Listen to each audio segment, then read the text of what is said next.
Here's your word for the day from Calvary in Lake Havasu. Visit us on the web at calvaryaz.com. Well, hello. I'm Pastor Shawn, and I have your word for the day.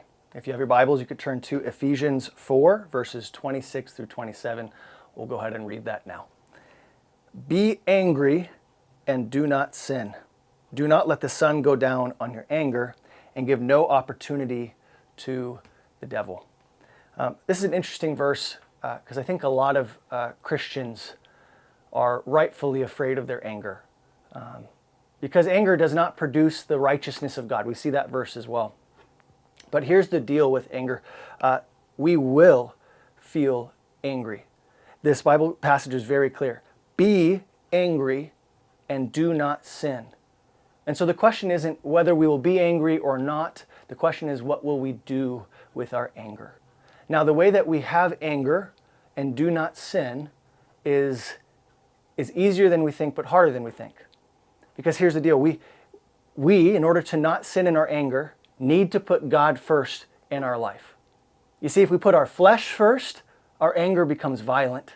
It becomes about killing, hurting, making pain for other people, or even upon ourselves. If our anger becomes just thought, then this is where it waits out multiple days, and it stews and it festers, and maybe that anger was righteous to begin with, but now it's turned into envy and hate and evil. You see, anger, when given to you by God, you see, He's trying to show you that there's something in the world that's wrong. And the Bible's very clear. God is very clear. Why should we be angry when there's injustice, when there is hate that is destroying others, when there is something that we as Christians need to fight against? God will give us anger to rile us up and get us going. But if we sit on it, it becomes useless, or worse, toxic to us. And so I want to encourage you, Christian.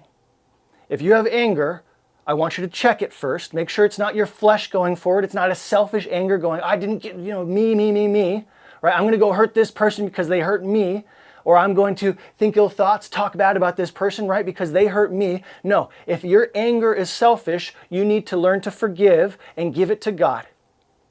But if your anger is from God, then the Bible is very clear. You need to act on it as soon as possible to do the righteous thing that God is calling you to. Okay, even your anger needs to be attached to love, as 1 Corinthians tells us. All things. But God is calling us to utilize anger.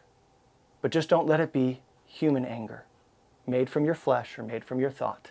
Let it be because you've put God first in your life, and you're angry about the sin in the world or the sin in your own heart or the sin in your neighbor's heart, and you're going, no, I need to do something about this. And so I'll just tell you an example right now before I finish. I'm angry at the lukewarmness of Christians in this country and in this world. You see, we have been entrusted with the most important thing in the entire world, that is the gospel. And Romans 10 is very clear. How can those in the world know about the gospel if we don't go and tell them? And so, Christian, if you're living your life lukewarm, half in, half out, this is just something you've tacked onto your life, then I'm going to encourage you to stop and make it your life. Because you're just looking for reasons and excuses to put your flesh first or your mind first when you need to put God first. And so that's what I'm telling you is I'm going to act on my anger in a righteous way. And I'm just going to tell you in love that God is calling you back to the fullness of trust and faith in Him, not a half in, half out lifestyle. But that's how we should deal with our anger. We should act on it in love as soon as possible. And when we don't do that, or we put our flesh first or our mind first and not God first, that's when you give a foothold to the devil. That's when he can use your anger against the goodness of God, against you. So don't let him. Don't let him. Be angry and do not sin. Put God first. I love you, Calvary. Have a great day.